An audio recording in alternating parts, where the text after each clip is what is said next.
سامعین محترم، ایک شعر اس کے بعد مہمان خصوصی کی طرف جانے لگا ہوں۔ مجھے آپ کی پوری محبت چاہیے۔ میرے بھائی نے بڑا ہی آسان انداز میں پڑھا، لیکن آپ نے بھی بڑے ہی آسان انداز میں کنجوسی کا مظاہرہ کیا۔ اب آپ سے بصد ادب بصد احترام گزارش ہے کہ آپ بلند آواز سے کیا کہیں گے؟ ہاتھ اٹھا کے کیا کہیں گے؟ حضرت سلطان باہو کے چاہنے والے کہیں سبحان اللہ۔ حضرت فرید الدین گنج شکر کے مرید کہے سبحان اللہ۔ شیخ عبد القادر جیلانی کے دیوانے کہے سبحان اللہ۔ ملتان شریف کے بزرگوں کے ماننے والے کہیں سبحان اللہ۔ توجہ کرنا، سب سے پہلے مشیت کے انوار سے، سب سے پہلے مشیت کے انوار سے نقش روئے محمد بنایا گیا، پھر اسی نقش سے مانگ کر روشنی بس میں کونوں مکان کو سجایا گیا۔ وہ محمد بھی احمد بھی محمود بھی، حسن مطلق کا شاہد بھی مشہود بھی، ظاہراً امیوں میں اٹھایا گیا۔ اس کی شفقت بے حد تو بے انتہا، اس کی شفقت بے حد تو بے انتہا، اس کی رحمت تخجل سے بھی ماں پرا، جو بھی عالم جہاں میں بنایا گیا، اس کی رحمت سے اس کو بسایا گیا۔ سامعین محترم، آج کی اس محفل کے مہمان خصوصی، دور دراز سے سفر کر کے تشریف لانے والے عظیم خطیب، آپ کی اس مسجد کے امام و خطیب حضرت مولانا قاری محبوب الرحمن صاحب کے بھائی، میری مراد حضرت مولانا مفتی اظہار رحمان صاحب ہیں، وہ تشریف لائیں اور اپنے نوادر علمیہ سے میرے اور آپ کے قلوب و اذہان کو منور فرمائیں۔ الحمدللہ الحمدللہ وکفا وسلام علی عبادہ الذین اصطفی، اما بعد فاعوذ باللہ من الشیطان الرجیم، بسم اللہ الرحمن الرحیم، وما ارسلناک الا رحمتا للعالمین۔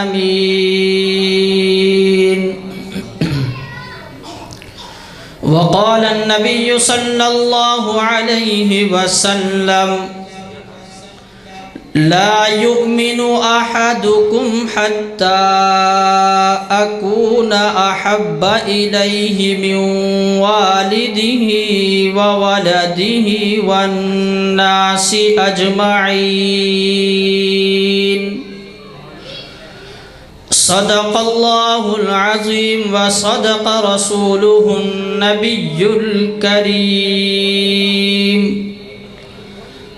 ونحن على ذلك لمن الشاهدين والشاكرين والحمد لله رب العالمين۔ رخ مصطفیٰ کو دیکھا تو دیوں نے جلنا سیکھا، رخ مصطفیٰ کو دیکھا تو دیوں نے جلنا سیکھا، یہ کرم ہے مصطفیٰ کا شب غم نے ڈھلنا سیکھا، یہ ضمیر رکی ہوئی تھی یہ فلک تھما ہوا تھا، یہ ضمیر رکی ہوئی تھی یہ فلک تھما ہوا تھا، چلے جب میرے محمد تو جہاں نے چلنا سیکھا۔ ابھی میں طفل مکتب ہوں نہ واعظ ہوں نہ علامہ، ابھی میں طفل مکتب ہوں نہ واعظ ہوں نہ علامہ، صدائیں دل میں گونجتی ہیں سنا دوں حق کا افسانہ۔ سامعین محترم، علماء کرام اور میرے ہم مکتب، ہم مسلک، ہم مشن ساتھیوں، تمام حضرات درود پاک پڑھ لیں۔ اللہم صلی علی سیدنا محمد وعلی آل سیدنا محمد۔ محترم سامعین، حضرت مولانا ممتاز احمد کلیار صاحب کی موجودگی میں مجھ جیسے ایک ادنا سے طالب علم کا یہاں کھڑے ہو کے بات کرنا سورج کو چراغ دکھانے کی مانند ہے، لیکن حضرت مولانا قاری محبوب الرحمن صاحب برادر مکرم کا حکم سر آنکھوں پر انشاءاللہ مختصر سے وقت میں اپنی حاضری لگوا کر آپ لوگوں سے اجازت چاہوں گا۔ سامعین محترم، ابھی اللہ تبارک و تعالی نے دنیا کو وجود نہیں بخشا تھا کہ اس دنیا کو وجود بخشنے سے پہلے اللہ نے 2 محفلیں منعقد کی۔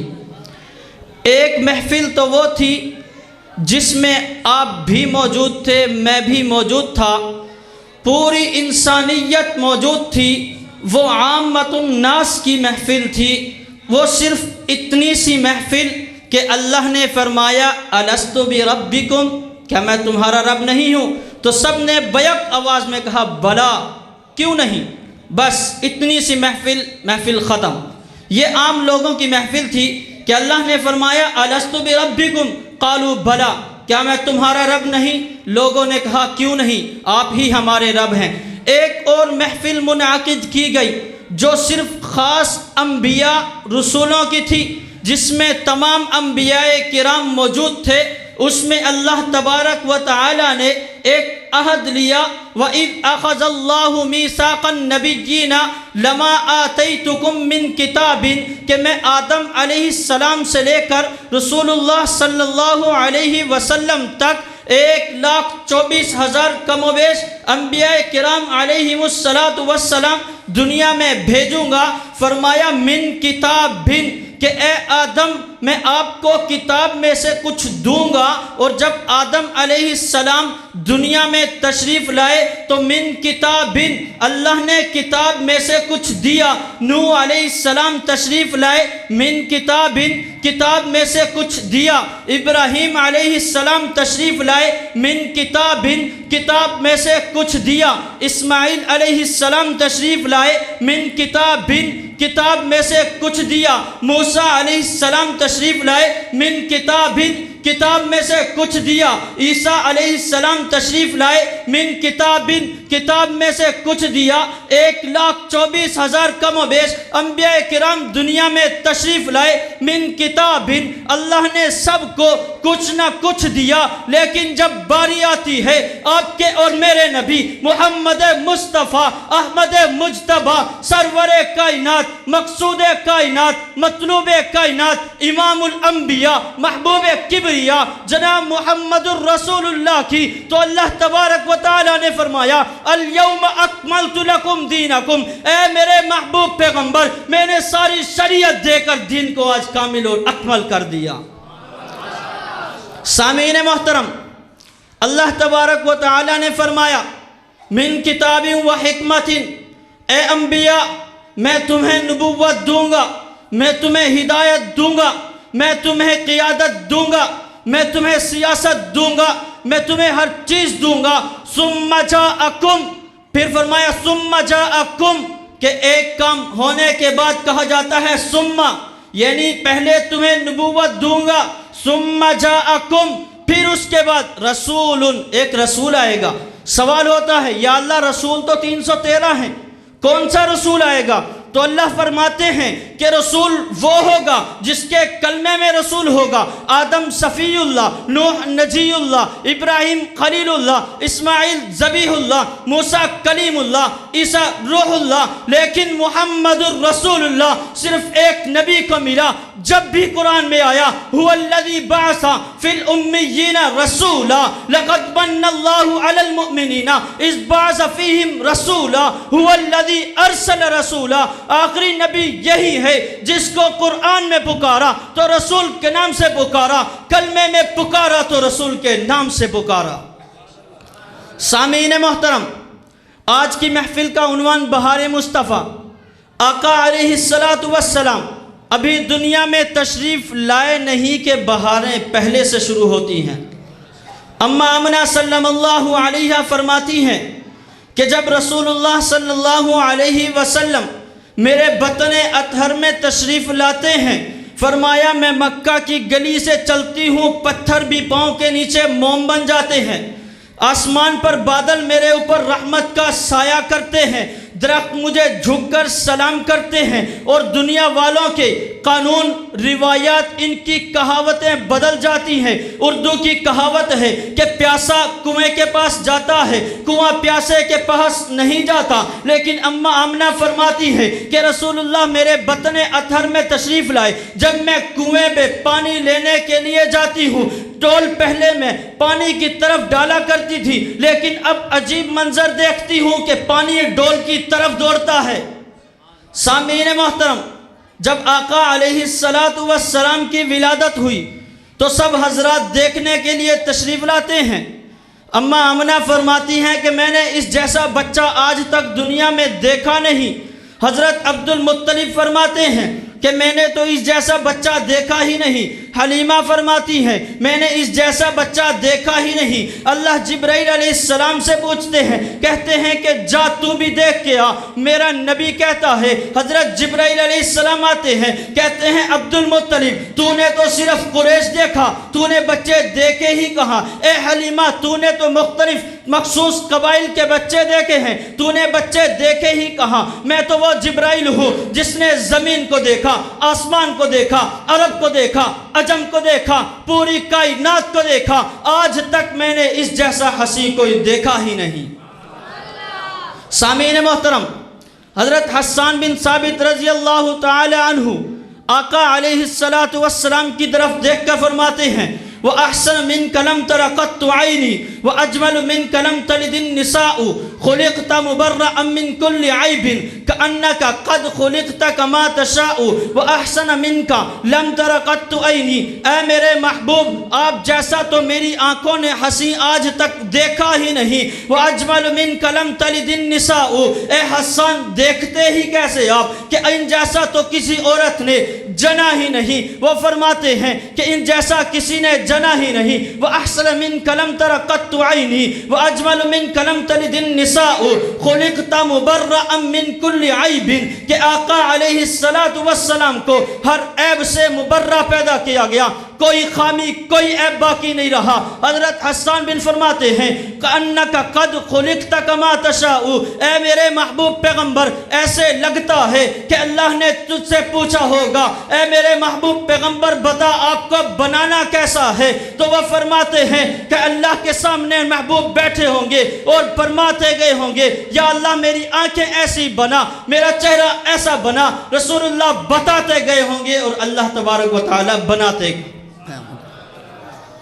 سامعین محترم، آقا علیہ السلام دنیا میں تشریف لائے، آقا علیہ السلام کا نام رکھنے کی باری آئی تو فرمایا کہ نام ایسا رکھا جائے کہ جس میں ایسی صداقت ہو کہ جس سے فیض حاصل کرنے والے صدیق بنے، جس کے اندر عدالت ایسی ہو کہ جس سے فیض لینے والا فاروق اعظم بنے، جس میں سخاوت ایسی ہو کہ جس سے فیض لینے والا عثمان غنی بنے، جس میں شجاعت ایسی ہو کہ جس سے فیض لینے والا علی المرتضی بنے، جس میں سیاست ایسی ہو کہ جس سے فیض لینے والا امیر معاویہ بنے۔ فرمایا ایسا کیسا نام ہو سکتا ہے؟ جب ناموں کا انتخاب کیا عبد المطلب آ کے کہتے ہیں کہ اس بچے کا نام محمد رکھا جائے تو عرب کے لوگ کہنے لگے بڑے عجیب آدمی ہو، آج تک آپ نے کسی بچے کا نام محمد نہیں رکھا، جب باری اپنے بیٹے کی آتی ہے تو اب کہتے ہو اس کا نام محمد رکھا جائے۔ تو عبد المطلب کہتے ہیں ہاں اس کا نام محمد رکھا جائے۔ کیوں؟ اس لیے کہ کل جب یہ نبوت کا دعویٰ کرے گا ابو جہل مخالف کھڑا ہوگا، ابو لہب مخالف کھڑا ہوگا، جب تمام کفار مکہ مقابلے میں کھڑے ہوں گے، جب ان سے کہا جائے گا ارے مقابلہ کس کا کرتے ہو، تو جب لفظ محمد منہ سے نکالیں گے، لفظ محمد نکالتے ہی وہ ایسا نام ہوگا کہ وہ تعریف نہیں بھی کرنا چاہیں گے، تعریف خود بخود ہو جائے گی۔ سامعین محترم، میرا نبی آیا تو آتا ہی چلا گیا، جب انہوں نے اپنا فیض پھیلایا تو ان کا فیض پھیلتا ہی چلا گیا۔ اللہ تبارک و تعالی نے آقا علیہ السلام کے مقام و مرتبہ کو، عظمت و رفعت کو بیان کرتے ہوئے قرآن پاک میں فرمایا وَرَفَعْنَا لَكَ ذِكْرَكَ، اے میرے محبوب پیغمبر ہم نے آپ کے ذکر کو بلند کر دیا۔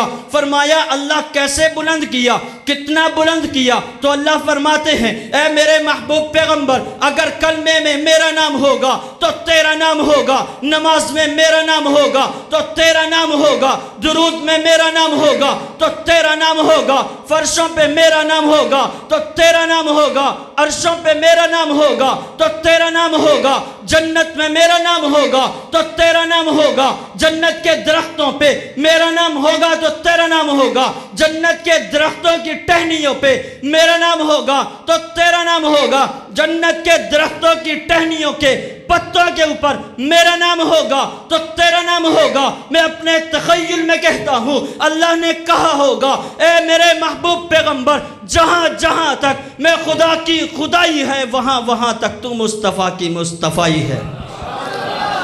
سامعین محترم، عقیدہ ختم نبوت کو بیان کرتے ہوئے آخر میں ایک آیت اور اس کی تفسیر کر کے میں آپ لوگوں سے اجازت چاہوں گا۔ اللہ تبارک و تعالیٰ کے نبی محمد الرسول اللہ صلی اللہ علیہ وسلم نے جب نبوت کا دعویٰ کیا، کفار مکہ ضد عناد اور ہٹ دھرمی پہ آ گئے، بیت اللہ میں جا کر کہتے ہیں اللہم ان کان ھذا ھو الحق من عندک، اے اللہ اگر یہ نبی، اگر یہ محمد تیری طرف سے سچا نبی ہے، سچا نبی ہے، اگر واقعی یہ نبی ہے فامطر علینا حجارۃ من السماء او ائتنا بعذاب علیم، تو ہمارے اوپر آسمان سے پتھر برسا دے، پتھروں کا عذاب نازل کر دے، یا پھر اس سے بھی کوئی سخت عذاب دے دے۔ اللہ تبارک و تعالی فرماتے ہیں وَمَا كَانَ اللَّهُ لِيُعَذِّبَهُمْ وَأَنْتَ فِيهِمْ، اگر اللہ چاہتے تو اس وقت اس قوم پر عذاب نازل فرما دیتے، لیکن فرمایا وَأَنْتَ فِيهِمْ، اے میرے محبوب پیغمبر آپ ان لوگوں میں موجود ہیں اس لیے میں عذاب نازل نہیں کرتا۔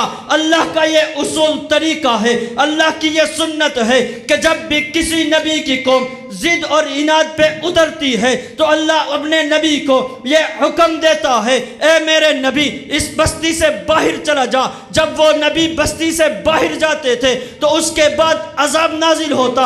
نوح علیہ السلام کی قوم نے جب اس طرح مخالفت کی تو اللہ رب ذوالجلال نے نوح علیہ السلام سے فرمایا اے میرے نبی اس بستی سے باہر نکل کر جودی پہاڑ پہ چلا جا۔ نوح علیہ السلام وہاں چلے گئے، اس کے بعد عذاب نازل ہوتا ہے۔ لوط علیہ السلام کی قوم نے جب مخالفت کی تو اللہ نے لوط علیہ السلام کو بستی سے نکلنے کا حکم دیا، اس کے بعد عذاب نازل فرمایا۔ اب لوگ کہیں گے، اب ایک سوال کرنے والا سوال کرے گا کہ اللہ رب ذوالجلال نے فرمایا وَأَنْتَ فِيهِمْ، اے میرے محبوب پیغمبر آپ ان میں مکہ میں موجود ہیں، میں عذاب نازل نہیں کرتا۔ جب آپ مکہ سے مدینہ ہجرت کر گئے اب تو عذاب نازل ہونا چاہیے، لیکن اللہ فرماتے ہیں وَأَنْتَ فِيهِمْ کہ آپ کی نبوت برقرار ہے۔ پھر سائل کہتا ہے آپ تو مدینہ سے معراج کی رات عرش پر گئے تب تو عذاب نازل ہونا چاہیے تھا، لیکن اللہ فرماتے ہیں